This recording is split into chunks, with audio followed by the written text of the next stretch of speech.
அனைவருக்கும் வணக்கம்.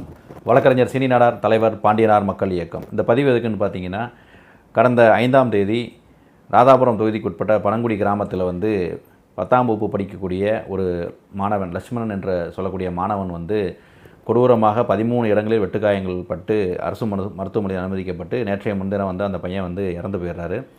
அந்த மாணவன் முக்குளத்தூர் சமுதாயத்தை சேர்ந்தவர். இதில் ஏன் அந்த சமுதாயத்தை இந்த இடத்துல மென்ஷன் பண்ணுறோம் அப்படின்னா, ஒரு கல்வி நிலையத்தில் படிக்கக்கூடிய மாணவர்கள் எந்த சமூகத்தில் இருந்தாலும் அவன் மாணவன் தான், அப்படித்தான் நம்ம பார்க்கணும். ஆனால் இங்கே இருக்கக்கூடிய தமிழகத்தில் இருக்கக்கூடிய போராளிகளாக இருக்கட்டும், அரசியல் கட்சி தலைவர்களாக இருக்கட்டும், யாராக இருந்தாலும் சரி ஒரு சமூகத்தில் நடக்கும்போது அதுக்கு யாரும் ஆதரவு தெரிவிப்பு கிடையாது. மாற்றாக வேறு சமூக மக்களுக்கு இது நடக்கும்போது அதுக்கு ஆதரவு குரலாக நிற்கிறது என்பது ஒரு வேதனைக்குரிய ஒரு விஷயமாக அங்கே நம்ம பார்க்குறோம்.